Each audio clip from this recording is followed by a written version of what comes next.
Hello viewers, welcome to my channel Sky is the Limit 7630 once again. இன்னைக்கு நான் உங்களை என்னோட channel Sky is the Limit 7630க்கு மறுபடியும் வரவேற்கிறேன்.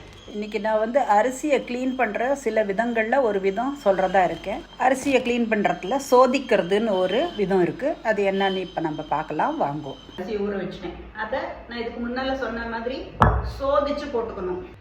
சோதிக்கிறதுனா என்னன்னா நீ புஷ்ணிக்காய் வெத்தல் போட ஆரம்பிச்சு நான் சொல்லி கொடுக்க ஆரம்பிச்சேன். ஆனால் அது வீடியோ ரெக்கார்ட் ஆகலை.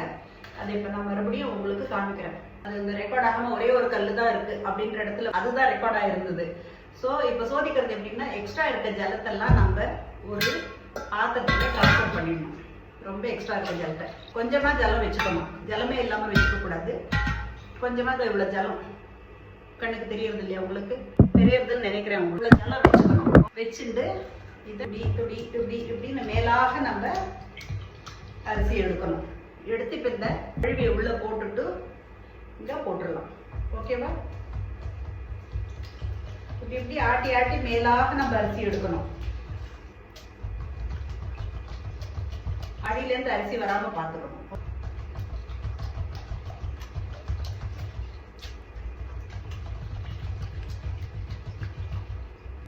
மேல ஆட்டிட்டே இருக்கச்சா நம்மளுக்கு அரிசி தன்னால மேல வரும். கல்லெல்லாம் அடியில தங்கி போயிடும். ஏன்னா கல் எப்படியும் கனமா இருக்கும்.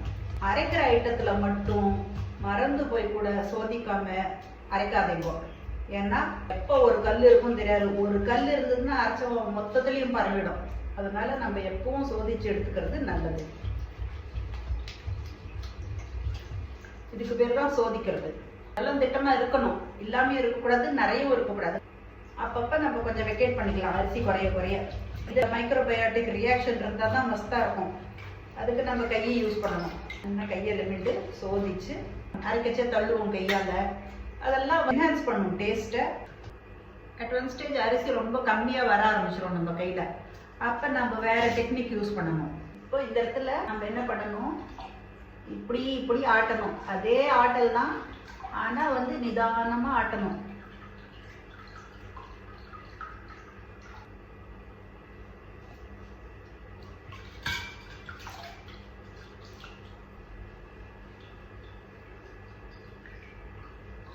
அப்படி பார்த்துக்கணும் நம்ம கண்ணால ஒரு தடவை கல் இல்லையா அப்படின்னு சொல்லிட்டு.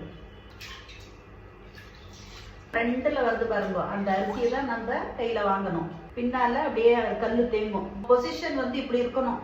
இந்த பொசிஷன்ல இருக்கணும். நம்ம பண்ணுச்சு இப்படி இருக்கக்கூடாது. இப்படி இருந்தாதான் அரிசி கஷ்டப்பட்டு வெளியில வரும். கல்லெல்லாம் அடியில தேங்கும். கீழே போக போக நம்ம ஜாகிரதையா இருக்கணும். கல் வராம ஜாகிரதையா இருக்கணும். கடைசியில இருக்க அரிசி எடுத்து நம்ம கண்ணால ஆராயணும். வெள்ளை கருப்பு கலர்ல இல்லாட்டா கண்ணாடியாட்டம் பளபளன்னு இருந்ததுன்னா அது இப்படியே நம்ம கையால ஆராய்ச்சி பார்த்தாலே தெரியும். நம்மளுக்கு கண்ணால பார்த்தாலே நம்மளுக்கு தெரிஞ்சிடும் அரிசி இருக்கா, கண்ணாடியாட்டம் கல் இருக்கான்னு. ஒண்ணு வந்து சவுண்டு. நம்ம இப்படி ஆட்டச்சவே நம்மளுக்கு சவுண்டு வரும். இப்ப எனக்கு சவுண்டு வராம இருக்கவே நான் ஒரு தடவை செக் பண்ணிடுவோம் அப்படின்னு எடுத்து செக் பண்ணேன்.